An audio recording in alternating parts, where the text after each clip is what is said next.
think.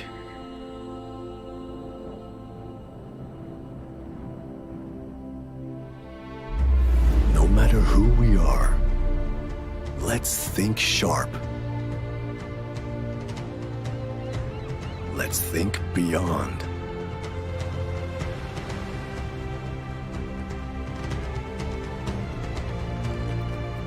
Let's think different.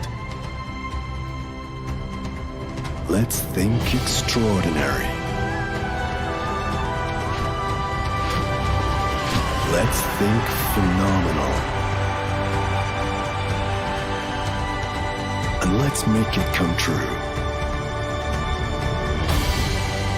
Think big with Mirai Asset.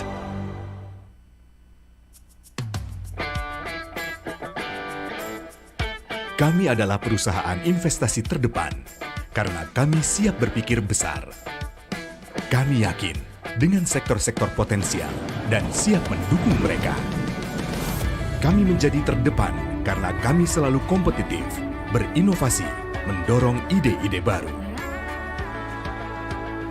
Kami mengerahkan yang terbaik dan akan terus meningkatkan kualitas kami.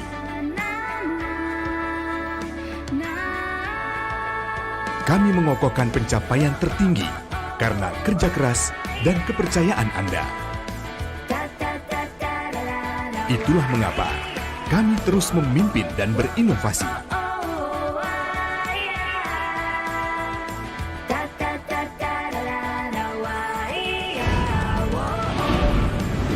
Karena kami, Mirai Asset.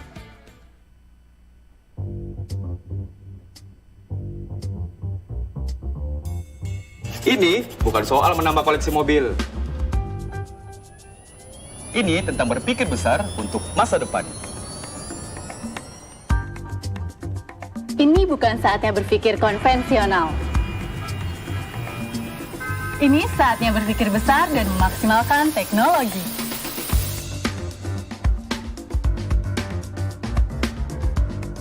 Ini bukan tentang diri sendiri. Ini tentang berpikir besar dan memberdayakan UMKM di sekitar kita. Think Big untuk kehidupan lebih ramah lingkungan. Think Big berbasis teknologi dan real-time update. Think Big bersama startup dan UMKM.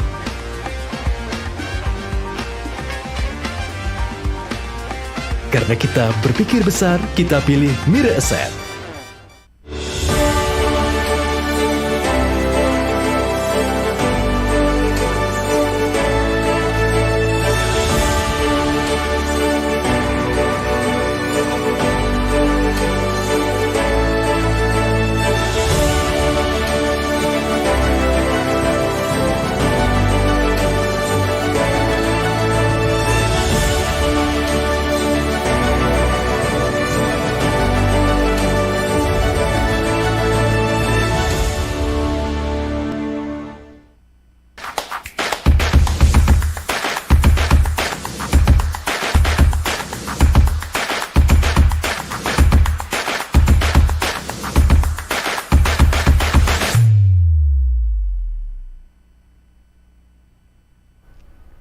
Halo, selamat sore sahabat Mirai Asset. Apa kabarnya? Semoga sahabat Mirai Asset dalam keadaan sehat selalu ya. Sahabat Mirai Asset, berjumpa lagi kita di kegiatan KBSA Live spesial hari ini. Kalau biasanya kita adakan hari Kamis, hari ini spesial hari Selasa. Dan di KBSA spesial hari ini, sahabat Mirai Asset, tamunya juga spesial. Sahabat Mirai Asset udah bisa tebak. Jadi kita masih akan berbincang ini di sektor kesehatan, sahabat Mirai Asset. Kalau pekan lalu itu yang datang ke KBSA Live spesial ini adalah emiten produsen produk kesehatan. Kalau hari ini adalah emiten yang bergerak di bidang jasa rumah sakit, dan ini merupakan perusahaan ini merupakan pemilik jaringan rumah sakit terbesar di Indonesia, tepatnya ada 41 rumah sakit. Sahabat Mirai Asset bisa tebak? Dan tentu saja yaitu PT Siloam International Hospital. Dan di studio Mirai Asset kita sudah kedatangan Bapak Daniel Puas selaku Chief Financial Officer dari PT Siloam International Hospital atau dengan kode saham SILO. Selamat sore Pak Daniel. Selamat sore Mata. Bagaimana kabarnya nih Pak Daniel? Baik sekali. Wah, terima kasih. ya. Terima kasih dulu Terima kasih untuk juga nih kesempatannya. Iya, udah jauh-jauh datang dari Karawaci Dari ya Pak Karawaci, iya, ke iya, studio iya. Mirai Asset. Pak Daniel, nanti kita akan berbincang bersama sahabat Mirai Asset juga ya. Oke. Kita akan mengetahui lebih banyak tentang Siloam dan juga bagaimana prospeknya pasca menuju meredanya pandemi ya Pak. Nih, Benar, bagaimana benar. nih rumah sakit di Indonesia khususnya Siloam ini pertumbuhannya, prospeknya ke depan bagaimana. Dan sahabat Mirai Asset, untuk sahabat Mirai Asset yang punya pertanyaan nanti jangan ragu untuk bisa langsung disampaikan di YouTube, di komen, di kolom komentar, nanti akan ditanyakan langsung ke Pak Daniel di sini. Dan kita mau langsung berbincang dengan Pak Daniel. Pak Daniel, saya yakin sahabat Mirai Asset semua udah tahu Siloam, rumah sakitnya di mana-mana, kliniknya di mana-mana, tapi mungkin boleh disampaikan sedikit mengenai model bisnisnya seperti apa dan yang membedakan Siloam dengan rumah sakit lain itu apa Pak Daniel? Oh, boleh Mata. Siloam udah tahu ya, Siloam adalah rumah sakit swasta yang punya jaringan yang paling besar ya di seluruh Indonesia. Jadi kita sekarang punya 41 rumah sakit di sekitar 30 kota ya, sebenarnya dari Sumatera sampai ke Sulawesi. Tidak mana-mana pun kalau mau cari rumah sakit Siloam bisa dapat ya. Apalagi menurut saya satu hal yang sangat penting kalau rumah sakit Siloam ya, kita memang sangat menghargai ESG lah, ESG ya, Environmental, Social sama Governance. Jadi kalau kita lihat misalnya rumah sakit Siloam ada di tempat-tempat yang sangat remote juga, ya. Misalnya, Mata udah pernah ke Baobab? Belum pernah tuh Belum Pak. pernah ya? Iya. Nah, saya mau tanya lagi, tahu gak Baobab itu di mana? Yang pasti di timur, tapi saya kurang tahu nih. Nah, Di mana, Pak? nanti mungkin harus di Google lah. Harus ya, di benar, Google benar. kayaknya, iya. Jadi memang kita juga punya rumah sakit di banyak daerah yang lebih remote ya. Yang terpencil begitu ya, Pak? Benar. Karena pemikirannya adalah kita pengen seluruh orang Indonesia ya punya akses ke healthcare yang berkualitas tinggi, ya, yang berkualitas internasional. Jadi selain kita punya rumah sakit yang mungkin udah tahu ya, kalau di Lipo Village, di Karawaci, di Semanggi, ya kita juga punya lah di tempat seperti Lubuk Linggau, ya juga ada di Bali, ya ada di tempat wisata ya seperti Lubuk Linggau. Jadi jaringan kita cukup luas ya untuk rumah sakit Siloam. Jadi untuk Siloam pertumbuhannya juga cukup cepat lah ya di dalam beberapa tahun terakhir. Kita juga terkenal kalau di dalam rumah sakit swasta kita punya kita bilang Center of Excellence yang paling canggih di Indonesia ya. Jadi kita punya equipment, kita juga punya dokter yang paling advance lah ya. Kita selalu pengen membawa teknologi yang baru, yang unik ya untuk memastikan bahwa orang Indonesia punya akses ke healthcare yang berkualitas tinggi. Misalnya salah satu equipment yang kita punya itu adalah Gamma Knife ya. Gamma Knife itu satu-satunya yang Siloam sebagai rumah sakit swasta yang punya. Itu kita pakai untuk treatment untuk cancer, tapi di otak ya. Kalau orang punya cancer di otak, nah kalau kita mau surgery itu bahaya kan? Bahaya sekali, ya. betul. Resikonya tinggi ya Pak? Risikonya tinggi. Jadi kita ada istilahnya ini Gamma Knife. Gamma Knife itu pakai radiologi, tapi dia seperti pisau. Nah, dia tajam, dia bisa fokus tumornya di mana dan bisa bantu untuk menghilangkan si tumor itu. Jadi kita akan terus-menerus untuk investasi ya kalau di Siloam untuk memastikan bahwa equipment kita selalu kita punya yang paling baik, ya services ke patient kita juga baik, ya dan juga yang paling penting juga kita selalu mencari dokter yang paling terkenal yang memang akan bisa kasih layanan yang paling baik ke patient-patient kita. Wah, ini semakin menarik. Ini perbincangannya baru di awal aja udah semenarik ini. Saya makin penasaran nih Pak. Yeah. Nah Pak, kalau misalnya perseroan kan punya 4 pilar strategi ya Pak, Siloam ya. Mungkin boleh disampaikan Pak, pilarnya apa aja dan kenapa memilih pilar strategi ini untuk perseroan? Oke, boleh. Jadi untuk strategi Siloam, kita disebut sebagai Siloam 5.0 karena itu adalah si 5-year plan kita ya. Oh, yeah. Jadi dari 4 pilar ini, pilar pertama kita bilangnya adalah core growth. Ya, core growth berarti apa? Bahwa kita mau memastikan bahwa kita fokus ke services, ke layanan yang kami kasih ke patient kita sekarang. Ya, untuk memastikan bahwa semua servis yang kita udah kasih ke patient kita udah paling baik. Ya, dan dari situ itu kita juga bertumbuh. Jadi ada beberapa bahagian di sana. Ya, yang pertama, yang menurut saya juga adalah paling penting adalah kita bilang patient experience. Ya, barangkali banyak patient kalau datang ke rumah sakit, mereka gak dihadapin sebagai customer. Ya, iya. kadang-kadang orang datang ke rumah sakit dihadapin sebagai patient. Ya, kita datang, kita orang sakit. Iya. Ya, kita harus dirawat. Ya, kita yang butuh dokternya. Kita mau merubah pola pikir itu. Ya, bahwa sebenarnya patient adalah customer. Ya, jadi kita sekarang ada satu patient service team. Ya, kita melakukan mapping terkait dengan patient journey-nya sebelum mereka masuk ke rumah sakit. Jadi lagi cari informasi sampai mereka udah masuk ke rumah sakit, sampai mereka udah dapat layanan servis, sampai mereka udah keluar. Titik-titik touch point-nya ada apa yang kami boleh lakukan supaya layanannya bisa dilakukan dengan lebih seamless. Ya, supaya kita juga bilang ke perawat kita, dokter kita, sapam kita, termasuk office boy kita dan lain-lainnya, bahwa kita ada konsep ini, saya siap. Ya, saya siap untuk melayani semua patient dengan cara yang paling baik. Ya, dan kita juga ada satu target bahwa one patient a day. Jadi berarti setiap anggota Siloam, ya, baiknya di back office, di front office atau di mana-mana pun, setiap hari kita cari peluang untuk bikin salah satu customer kita delightful. Ya, bikin mereka senang, gembira. Ya, so kita cari peluang. Setiap orang satu hari satu patient. Ya, jadi kita juga udah bangun istilahnya kita bilang ini adalah online feedback mechanism, di mana dengan sangat gampang patient kita bisa kasih feedback terkait dengan layanan kita seperti apa. Nah, dari situ ada eskalasi. Ya, langsung ini kalau ada patient complain, langsung ke perawat yang bertanggung jawab untuk si kamar itu. Kalau itu tidak dijawab, naik lagi ke hospital director, sampai kadang-kadang itu bisa naik sampai ke CEO. Kalau itu tidak diatasin. Sampai saya sebagai CFO kadang-kadang akhir pekan juga terima WhatsApp, ada komplain dari customer yang belum diatasi. Nah, kita harus follow up, cari tahu kenapa. Jadi semua itu kita udah mulai sejak sekitar 2-3 tahun kemarin. Ini adalah salah satu customer journey itu buat kita sangat penting, ya, bahwa kita mau memastikan bahwa kalau ada patient yang datang ke rumah sakit Siloam di mana-mana pun, mereka dapat layanan yang 5 star.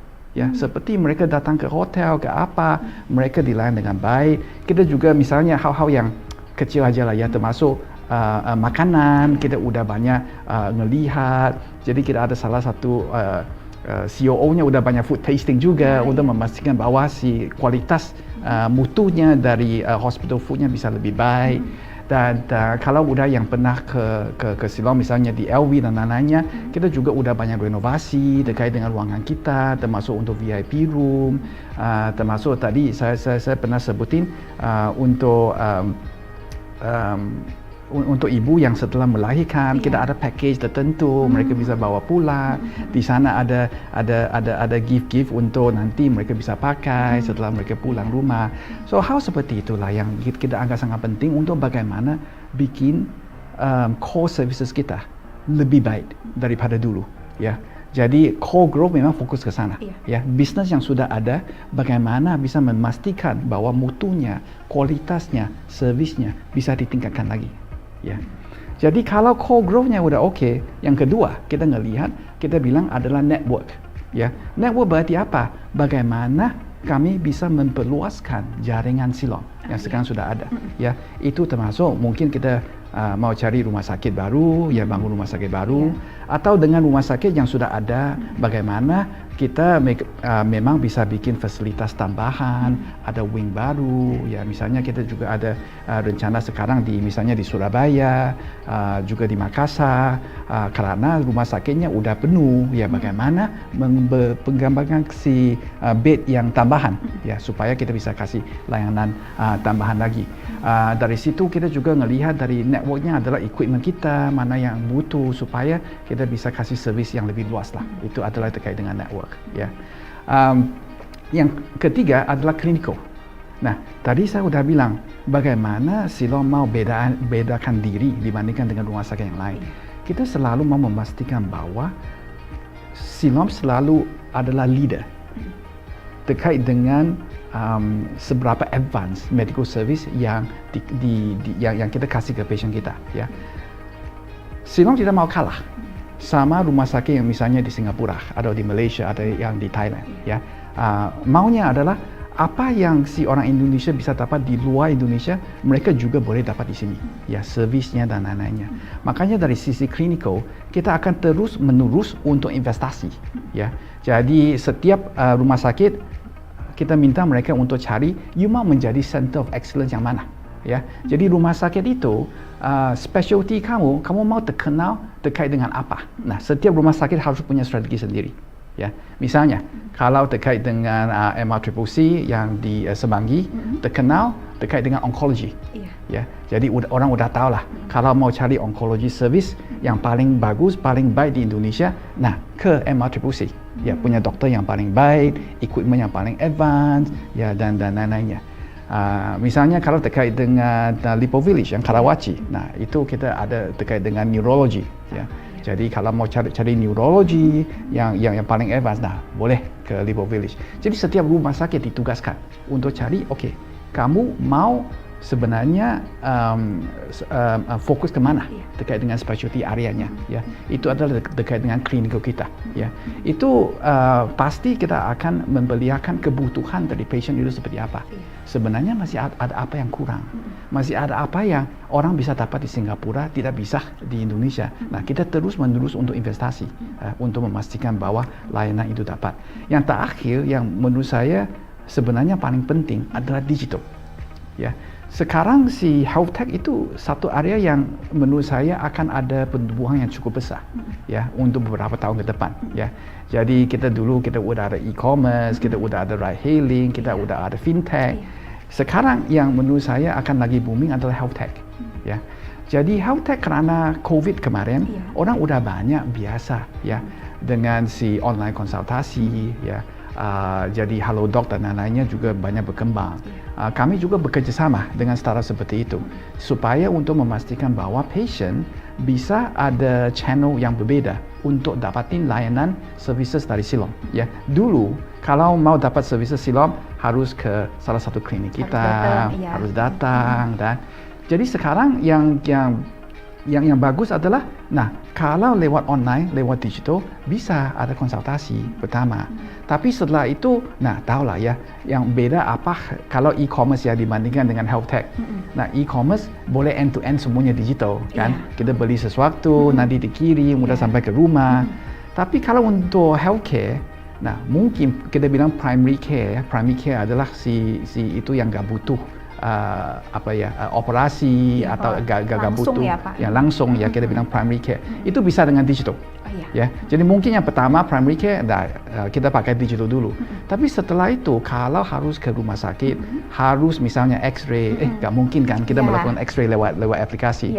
Nah, kalau dari Siloam kita pengen bisa integrasi supaya semuanya udah seamless, udah smooth, ya, buat customer kita.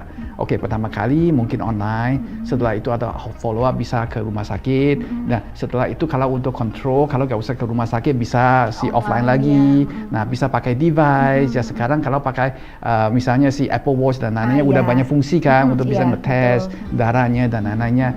Jadi hal-hal itu kita mau bisa integrasi lah. Jadi di dalam beberapa tahun ini kita juga banyak fokus ke area sana, ya, karena kita percaya bahwa ini satu area yang kalau kita bisa bekerja baik dengan startup, mereka yang fokus ke mungkin frontline teknologinya, kita yang mikir untuk bagaimana integrasikan sistem kita dari rumah sakit ke sistem mereka, ya, supaya dari customer kita itu semuanya seamless end to end-nya, ya. Jadi itu 4 area lah yang sekarang yang lagi menjadi fokus kami. Wah, ini menarik sekali nih. Dan jadi Pak, mungkin kalau yang terkait yang ketiga tadi ya, nah itu berarti perseroan sendiri memang mengincar posisi bahwa saat ini Rumah Sakit Siloam harus berstandar internasional seperti itu ya Pak? Oh, itu udah pasti. Jadi dari misi dari Siloam adalah kita harus punya international standard, ya. Makanya dari rumah sakit kita juga ikut si international kualifikasi, sertifikasi dan lain-lainnya, itu juga di-assess. Itu semua kita lakukan dengan sangat kencang. Itu sangat penting. Oke, baik Pak. Nah, ini yang kita mau tahu juga berarti terkait dengan digitalisasi. Nah, ini menarik tadi Bapak bilang bahwa digital health itu berarti dalam beberapa tahun ke depan berarti ini juga bisa jadi sumber pertumbuhan perseroan, Pak? Pasti. Ini saya yakin sangat penting. Sebenarnya dari situ ada 2 objektif, ya. objektif pertama sebenarnya adalah bagaimana kita memastikan bahwa customer kita, ya patient kita bisa dapat pelayanan yang lebih gampang, easier lah, ya, daripada nanti mau bikin appointment susah, nanti ke rumah sakit masih harus tunggu. Bagaimana supaya sebagian layanan kita boleh sudah di rumah. Itu termasuk selain digital, kita juga membangunkan services kita untuk istilahnya home care. Ya, jadi mungkin ya orang yang mau pesan, tapi tidak mau datang ke rumah sakit, apalagi kalau sekarang dengan si pandemi ya, dengan COVID, ya, jadi home care team kita bisa datang ya ke rumah, ya, bisa periksa. Jadi kita bisa combine nih, ya, ada digital, ada home care, dan nextnya kalau benar-benar harus ke rumah sakit, kita bisa koordinasi lah, ya, services dan lain-lainnya. Jadi ini sebenarnya objektif pertama adalah bagaimana mempermudahkan proses buat patient kita. Tapi yang keduanya, dari sisi teknologi, kemungkinan untuk bahwa itu bantu healthcare untuk bertumbuh ke depannya sangat-sangat tinggi, ya. Sekarang misalnya dari sisi genetik kita udah banyak bicara terkait dengan customized medicine, bagaimana misalnya medicine itu bisa disesuaikan sesuai dengan genetik, ya. Jadi kita juga banyak bicara bagaimana misalnya boleh mulai pakai AI, big data, ya, supaya itu bisa membantu clinician kita untuk ambil keputusan yang lebih tepat berdasarkan analisa terkait dengan data untuk patient kita, ya, dari aktivitas mereka, kapan mereka ke rumah sakit, banyak data yang kita bisa analisa. Jadi saya yakin dengan teknologi itu akan sangat membantu healthcare untuk mentumbuh dan juga lebih baik ke depan. Ya, semakin baik, semakin canggih, semakin masyarakat akan merasa bahwa mereka butuh services itu. Ya, apalagi kalau di Indonesia, ya, kalau orang udah mulai naik ke middle class, ya mungkin pertama kalau punya duit beli motor dulu, ya. Tapi setelah udah punya motor, harus mikir sebenarnya itu kesehatan itu menjadi sangat-sangat penting. Ya, jadi dengan COVID. Salah satu hal yang positif juga adalah banyak masyarakat juga udah lebih biasa, lebih aware ya terkait dengan health, lebih sadar untuk ke rumah sakit. Ya, kalau saya memang lagi sakit, ya saya harus ke rumah sakit. Kadang-kadang mentalnya ya yang belum ada, ya. Jadi sekarang udah lebih biasa. Jadi oleh kerana itu saya percaya bahwa pertumbuhan untuk healthcare untuk Indonesia ke depannya akan sangat kencang. Masih sangat menarik ya, Pak. Oke, Pak. Nah, Pak, kalau kita bicara tentang Siloam ya, Perseroan kan sempat melakukan transformasi bisnis ya, Pak, di tahun 2019 ya waktu itu ya. Boleh cerita sedikit, Pak, tentang transformasinya bisnis Siloam. Jadi dari sebelumnya ke setelah ini Siloam akan seperti apa sih berdasarkan ini tujuannya, Pak? Boleh. Transformasi ini. Sebenarnya transformasi yang kita lakukan berdasarkan 4 pilar yang tadi saya sebutin, ya. Jadi 4 pilar itu menjadi dukungan kami untuk bagaimana kita melakukan transformasi itu, ya, core growth, network growth, ya, digital, ya, sama terkait dengan clinical. Mungkin saya cerita sedikit terkait dengan hasil dari transformasi ini. Misalnya core growth, ya. Core growth ada beberapa bahagian. Salah satu tadi saya sudah cerita terkait dengan patient service. Satu lagi adalah terkait dengan si efficiency sama productivity. Ya, bagaimana kita bisa lebih efisien, ya. Jadi kalau kita melihat misalnya waktu saya bergabung sama Siloam akhir 2018, waktu itu EBITDA margin kita ada di sekitar 15%, ya. Tahun 2021, ya, EBITDA margin kita udah ada di sekitar 25%, ya. Berarti ya di dalam si 3 tahun ini itu udah naik 10%, ya. Itu kenapa? Karena kita ada banyak hal yang kita lakukan di dalam, ya. Misalnya beberapa contoh lah saya kasih. Nomor satu adalah terkait dengan material cost kita, ya. Jadi itu terkait dengan harga beli untuk obatnya, consumablesnya, ya. Dulu kita agak decentralized, setiap rumah sakit belinya sendiri, ya. Jadi sejak saya masuk, kita mulai kumpulin, kita mulai melihat bagaimana kita bisa mengurangkan SKU kita. Jadi SKU kita cut by half, roughly, ya. Jadi supaya kita bisa lebih banyak fokus ke range obat yang lebih limited, ya. Dengan range obat yang lebih terbatas, nanti kita bisa kasih volume yang lebih tinggi ke vendor kita. Dengan kita bisa kasih volume yang lebih tinggi, kita bisa negosiasi untuk harga yang lebih baik. Nah, ya gitu ya. Jadi dulu SKU kita cukup banyak, ya. Kalau di obat kita ada istilahnya generik ya. Generik adalah obat-obat yang misalnya kalau ada Panadol ya, Panadol adalah yang utama lah ya. Setelah itu sebenarnya ada banyak yang paracetamol ya, tapi nggak ada brandnya. Juga kita ada yang kita bilang ke branded generic atau Me Too lah, itu adalah ya memang juga punya brand tapi tidak sekenal Panadol. Jadi di atas ada Panadol ya. Nah ini kita juga mikir bagaimana melakukan mix yang benar antara tiga kategori itu.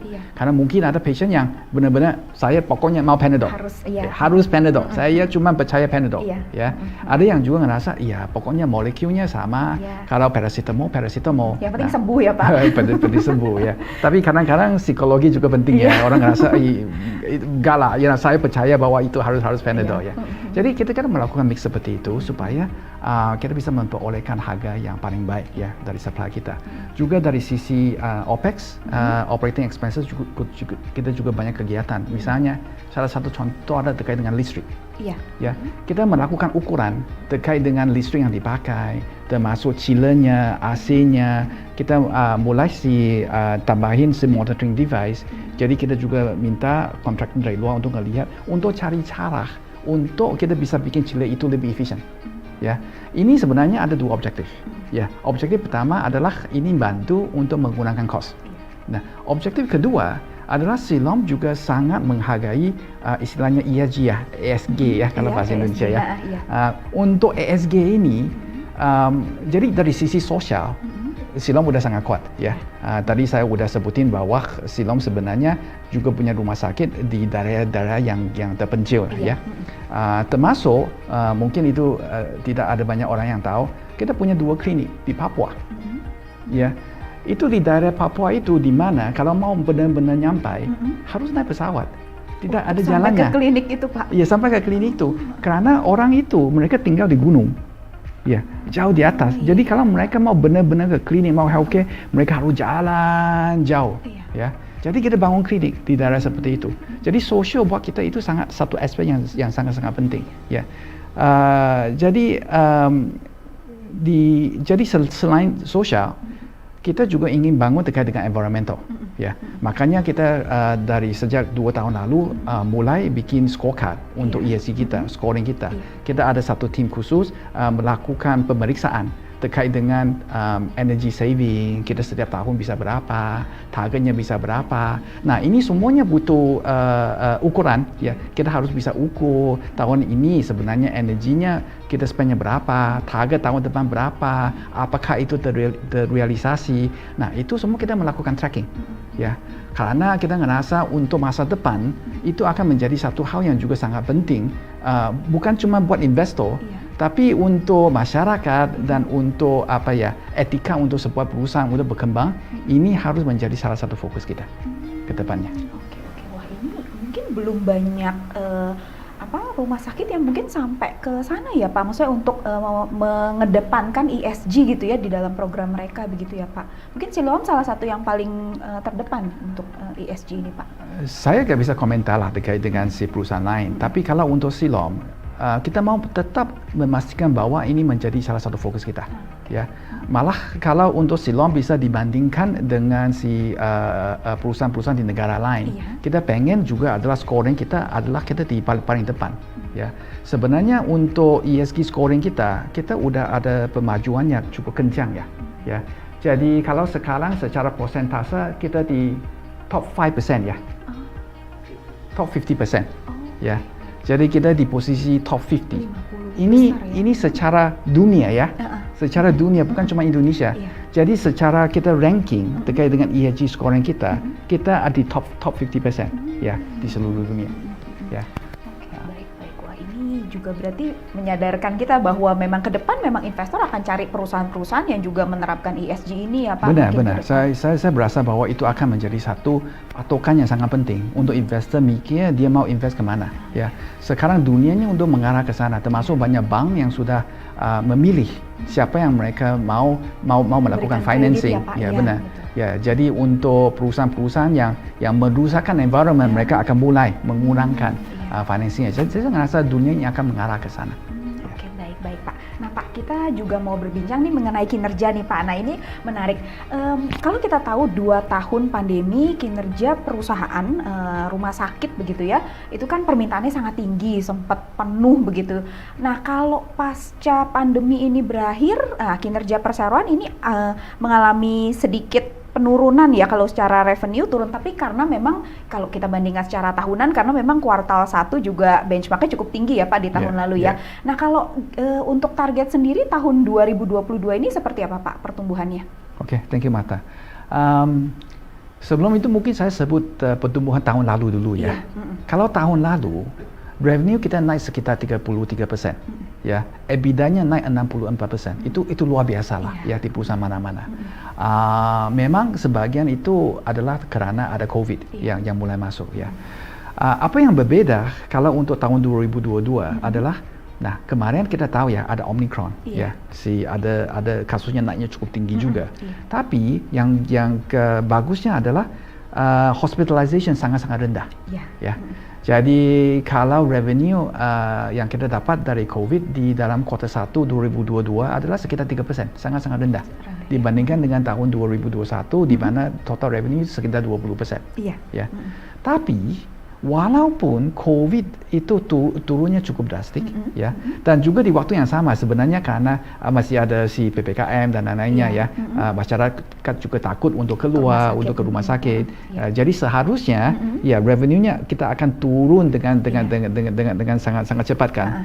Tapi kalau kami membandingkan Q1 2022 dibandingkan dengan Q4 2021, kurang lebih sama. Revenue sama EBITDA-nya di Q1 ke Q4 kurang lebih sama, tidak beda jauh. Ya, berarti kami udah bisa maintain. Ya, berarti bahwa kami udah nggak usah rely ke COVID lagi sebagai pertumbuhannya. Nah, apalagi ya Q1 masih ada PPKM.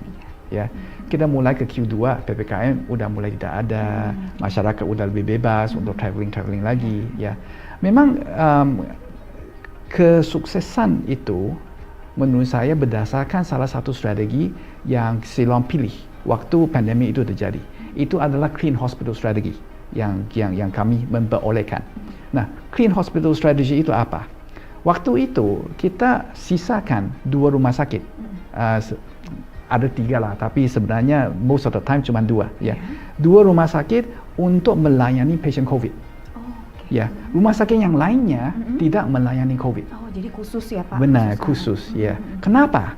Ada dua kepentingan. Nomor 1, kita pengen memastikan keamanan, kesehatan pasien kami dan juga perawat kami dan juga dokter kami itu dijaga dengan tepat.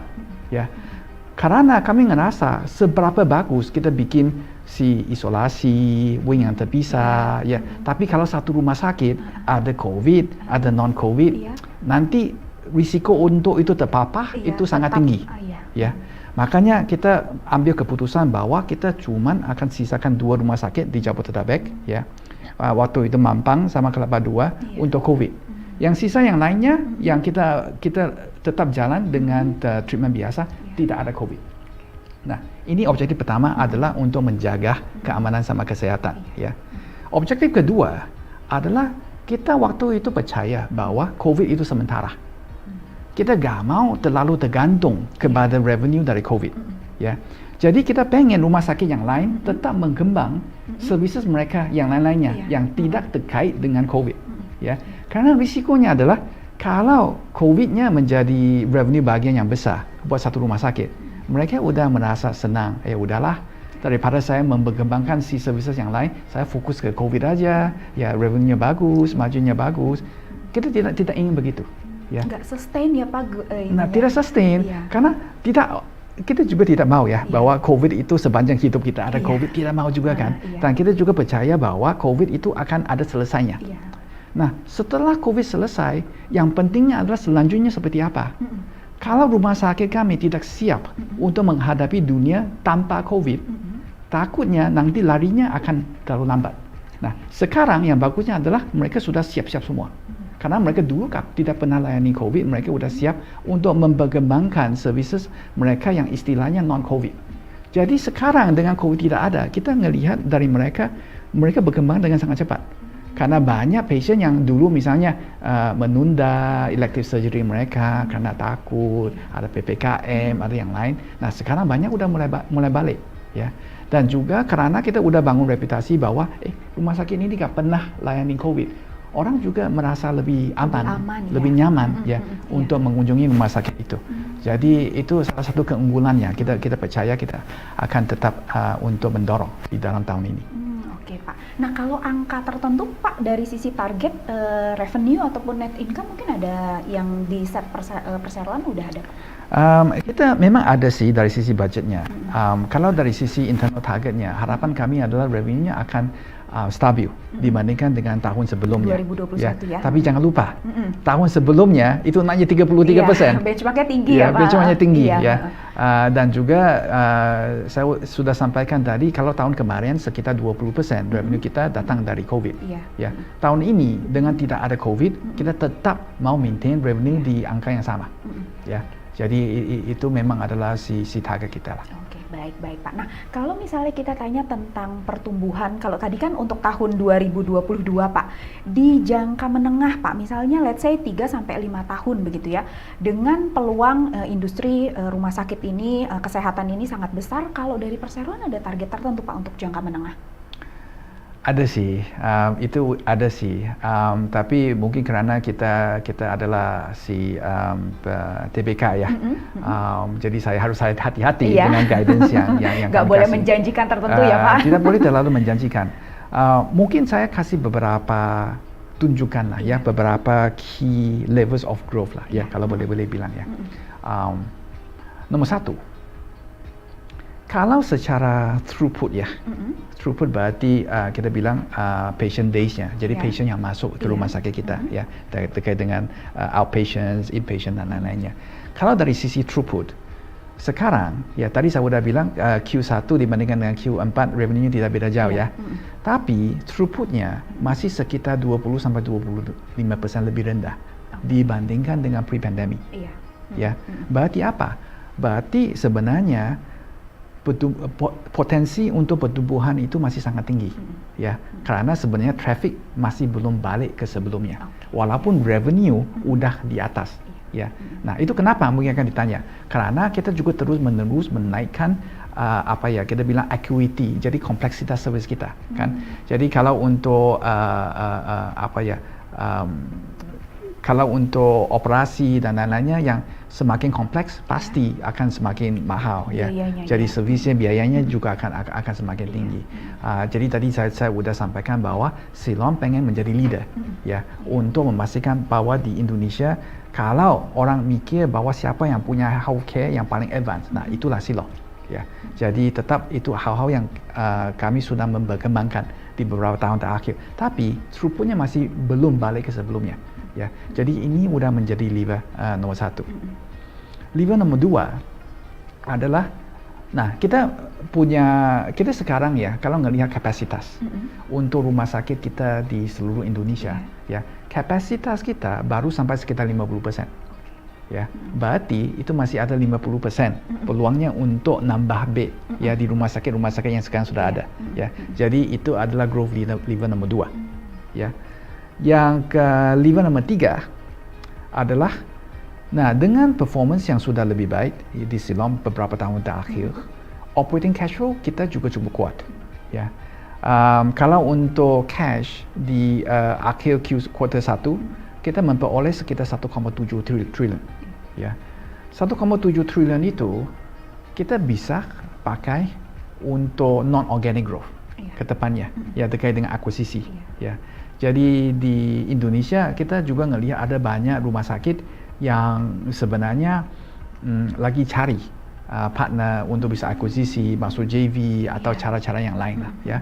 Jadi ini satu non-organic itu adalah satu peluang untuk growth yang cukup besar. Dan juga kalau mau ngelihat hutang di Siloam hampir tidak ada.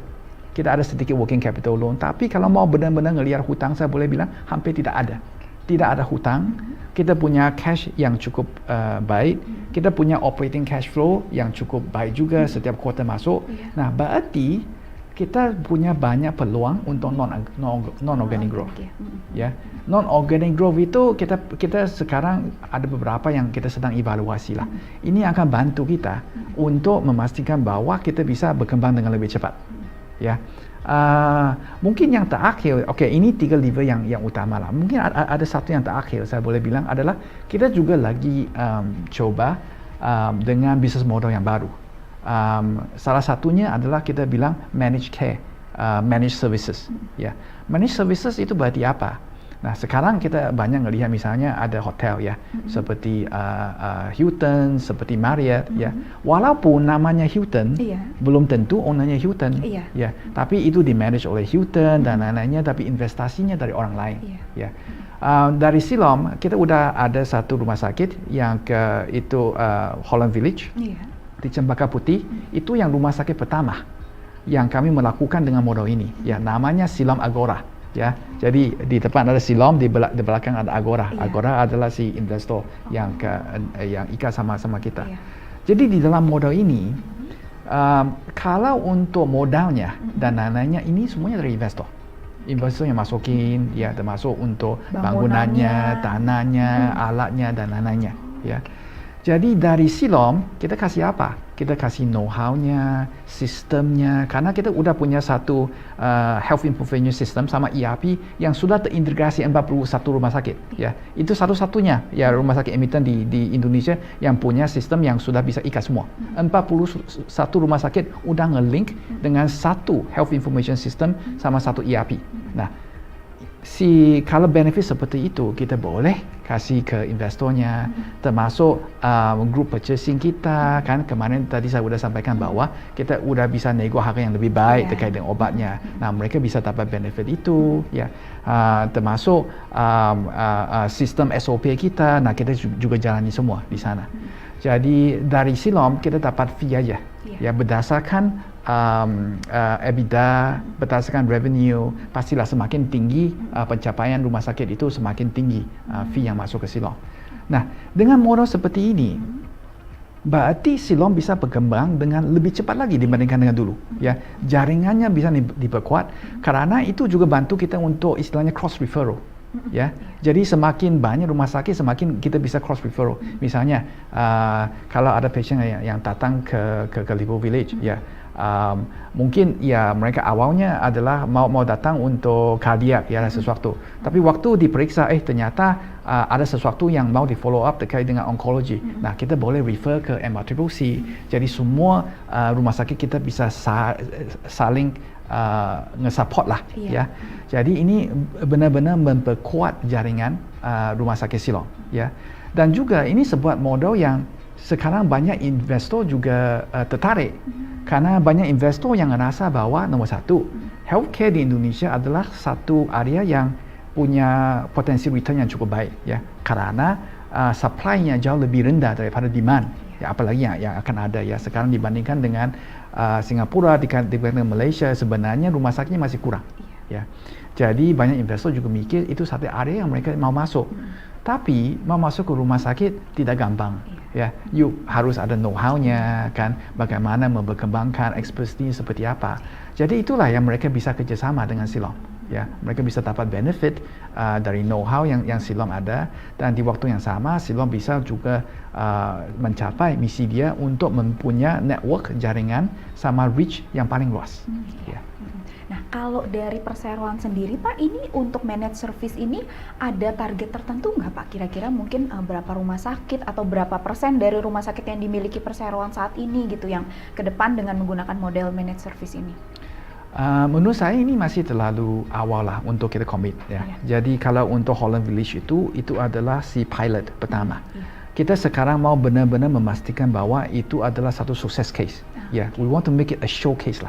Ya, nanti yang lain-lain bisa ngelihat, waduh, ini sebenarnya sangat beneficial ya, buat investor juga buat Siloam. Ya, dari situ pastilah internal kita ada targetnya. Ya, nanti setiap tahun kita juga mau berkembang rumah sakitnya. Sementara apa yang kita sudah bilang ke investor adalah sementara target kita adalah 1-2 rumah sakit per tahun. Sementara, ya, sementara. Karena kita ingin juga konsolidasi, kita juga ingin memastikan bahwa back office kita dan lainnya udah lebih kuat.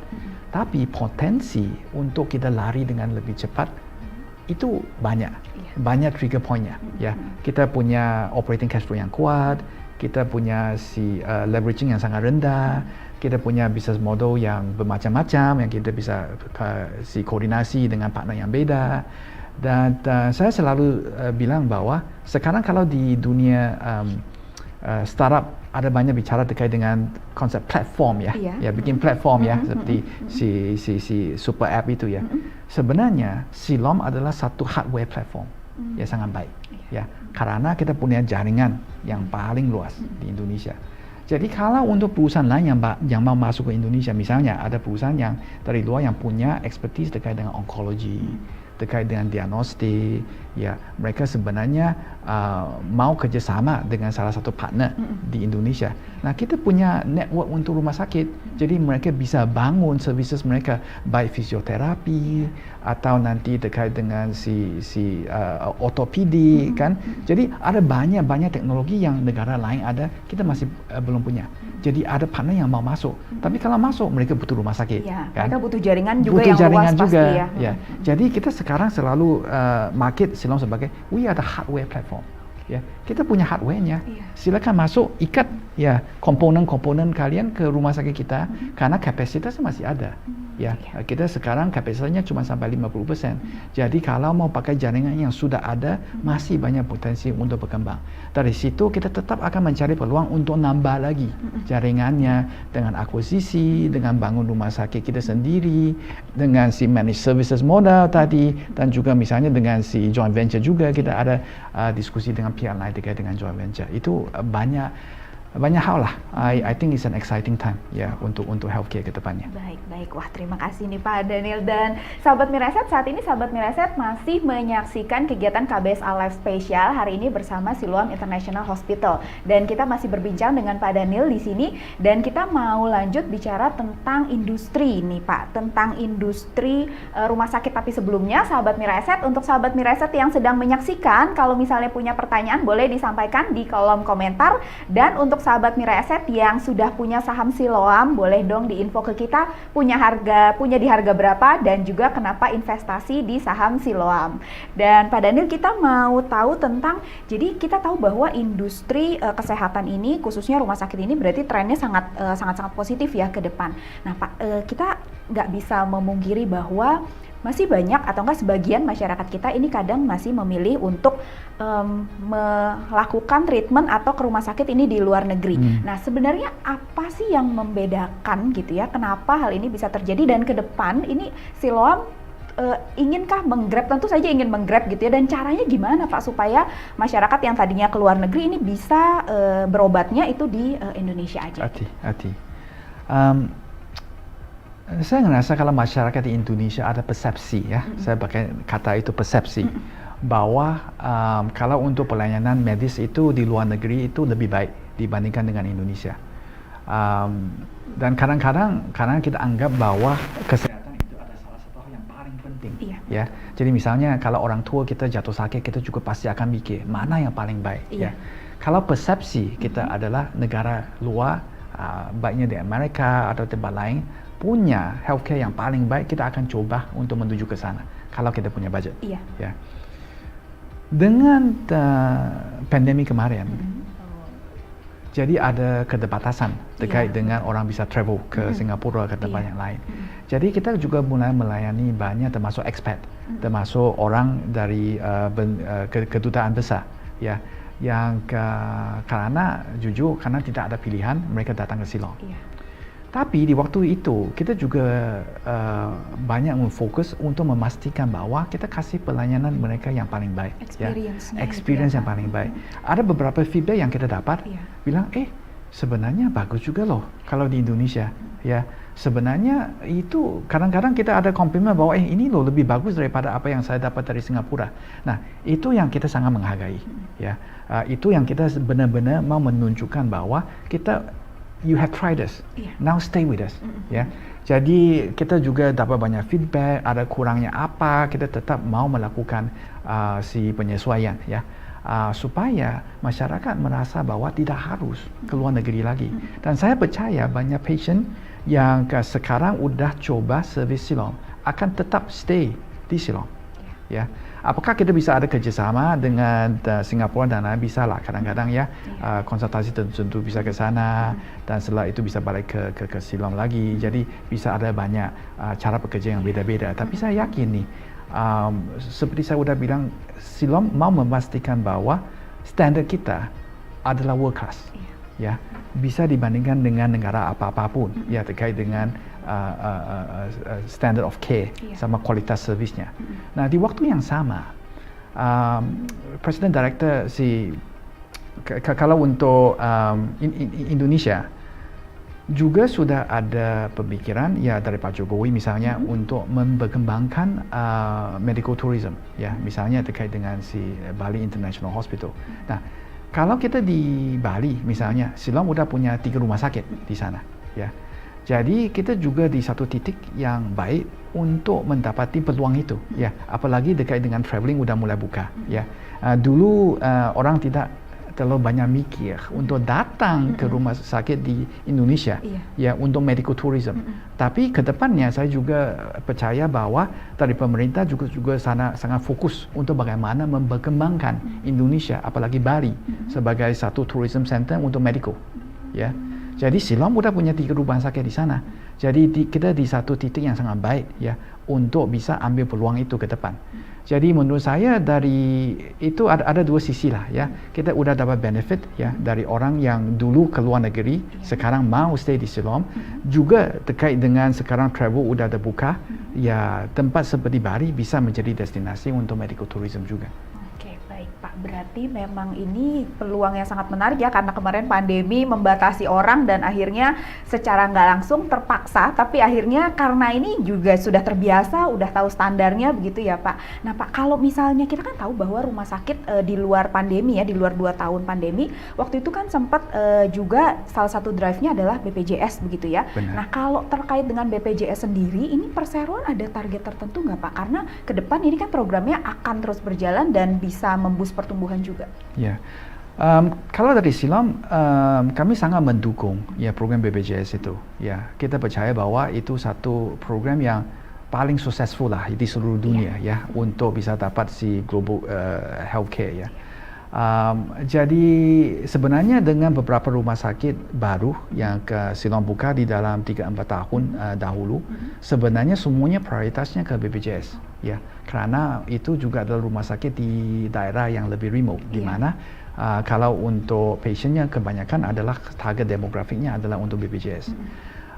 Kalau dari Siloam memang kita gak set target ya untuk bilang bahwa dari pasien kita berapa banyak yang harus BPJS, berapa banyak yang harus private atau corporate, karena masing-masing rumah sakit punya target sendiri ya. Jadi misalnya beberapa flagship kita misalnya seperti Kebun Jeruk, TBC Matupang, kita fokusnya akan lebih banyak ke corporate sama private ya. Ada rumah sakit kita yang misalnya di Purwakarta, Bogor dan lain-lainnya yang memang kita akan lebih banyak fokus ke BPJS. Jadi setiap rumah sakit fokusnya akan berbeda ya. Kami juga gak ngerasa target kami adalah harus ada berapa persentase BPJS, tapi setiap rumah sakit sesuai dengan kebutuhan daerah, kebutuhan masyarakat, kebutuhan pasien itu, kita akan memperkembangkan apa yang sesuai. Tapi BPJS selalu, Siloam dari dulu sangat mendukung inisiatif ini dan kedepannya memang itu tidak akan berubah. Baik Pak. Wah ini nggak terasa udah beberapa menit lagi ya. Jadi udah hampir 1 jam nih Pak. Sebenarnya pertanyaan masih banyak banget dan menarik sekali pembicaraannya. Mungkin terakhir dari saya, Pak, kita tahu bahwa Siloam saat ini ada di posisi terdepan, paling atas gitu ya untuk jaringan rumah sakit. Menurut perseroan, kunci suksesnya untuk mempertahankan posisi ini apa sih Pak? Kuncinya adalah kita selalu harus memastikan bahwa kita utamakan kebutuhan pasien kami. Ya, pasien kami butuh apa? Ya, kita harus selalu tahu. Ya, jadi walaupun kita bilang kita mau yang di paling depan, kenapa? Karena kita mau memastikan bahwa masyarakat di Indonesia bisa mendapatkan world class health services yang paling bermutu di Indonesia. Itu selalu menjadi fokus kami. Ya, jadi ini sesuatu posisi yang kita selalu harus tahan. Makanya dari si orang klinikal kita juga selalu belajar sebenarnya ada teknologi baru apa ya di luar Indonesia. Ada apa yang di luar negeri udah punya, kita belum ada. Bagaimana kita bisa bawa teknologi itu masuk ke Indonesia? Ya sebenarnya ada specialty apa yang kita juga ada istilahnya kita bilang golden field. Golden field berarti apa? Misalnya kalau kita mau terkait dengan si, kita mau melayani si lung cancer katanya begitu ya. Apakah kita punya semua services yang dibutuhkan untuk melayani satu patient yang punya lung cancer? Ya. Apa yang masih kurang? Bagaimana kami bisa lengkapin? Nah, itu harus dibelajar dengan baik-baik, ya, supaya kami bisa melengkapi kebutuhan pasien kita, baik dari sisi klinikal dan juga dari patient service, patient care. Karena dua-dua itu menurut kita sama penting. Ya, kita jangan mikir, karena clinical services kita udah baik, nah layanan udahlah, gak apa-apa lah, ya, makanannya ini tuh gak penting lah. Nah, itu menurut kita sama penting.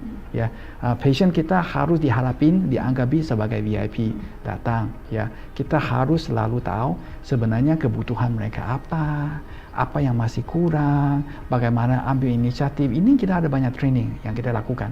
Ya, pastilah saya ngerasa kita gak akan sampai ke sana di dalam 1-2 hari. Tapi kita ada program setiap bulan, bagaimana mensosialisasi, ada online quiz, ya ada insentif supaya orang tetap mempertimbangkan si patient services kami. Berarti memang pengalamannya menyeluruh begitu ya Pak, yang paling utama ya untuk perseroan. Baik Pak Daniel, dan terima kasih banyak nih Pak Daniel udah meluangkan waktu, udah cerita banyak tentang Siloam. Walaupun pertanyaannya masih banyak, tapi terpaksa harus di hold dulu saat ini. Dan Pak Daniel, untuk akhir, mungkin ada yang ingin disampaikan Pak Daniel kepada calon investor ataupun investor Silo yang sedang menyaksikan kegiatan ini. Silakan Pak Daniel. Oke, boleh. Mungkin saya sampaikan sesuatu lah. Waktu saya bergabung sama Siloam, saya juga pilih lah ya, sama seperti si investor sekarang pilih untuk mau invest di Siloam atau mau invest di tempat lain. Ya, waktu itu saya juga pilih. Sebenarnya saya mau bergabung dengan perusahaan apa? Ya, selain apa yang si ibu bapak sudah tahu ya, kalau analisa terkait dengan PE, multiple dan lain-lainnya ya, terkait dengan technical atau si fundamental analysis. Salah satu yang sangat penting waktu kita investasi adalah, are we investing for good? Ya, apakah investasi kita memang bantu untuk berkembang bukan cuma kekayaan kita, tapi sebuah hal yang penting buat society kita. Itu kenapa saya pilih untuk masuk ke Siloam. Ya, karena saya sangat percaya bahwa Siloam fokusnya, nah kita adalah we are a listed company ya. Saya juga sebagai CFO, saya tidak boleh bilang, profit itu tidak penting ya. Nanti si sahamnya langsung hancur kalau CFO bilang begitu ya. Tapi kenapa kita mau memperolehkan ada profit? Supaya profit itu bisa diinvestasi untuk memperkembangkan healthcare.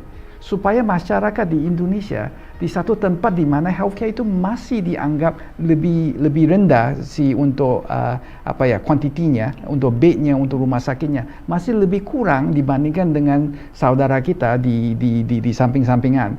Kita harus cari cara untuk memperkembangkan healthcare. Ya. Dengan itu kita butuh investor untuk masuk, untuk tetap ada investasi, memperkembangkan equipment, training dan lain-lainnya. Tapi yang paling penting adalah semua investasi kita ada satu objektif jangka panjang.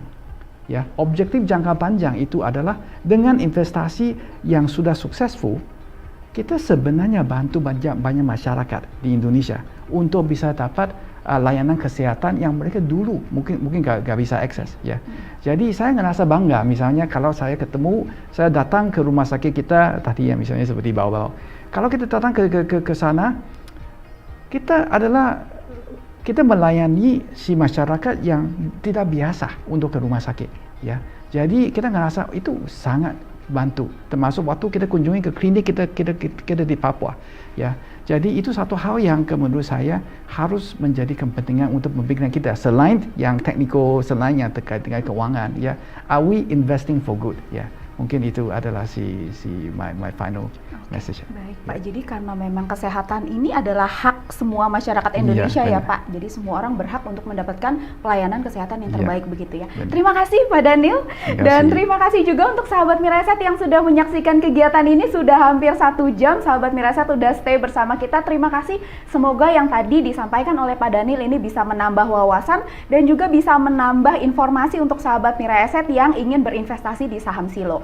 Dan sebelum saya menutup kegiatan ini, sahabat Miraset, HOTS Championship season ke-8 sudah dimulai dan juga periode kompetisinya ini sudah dimulai dan juga untuk registrasinya masih dibuka. Untuk sahabat Miraset yang masih mau registrasi masih bisa langsung masuk ke website di hotstock.id ini /HCS8.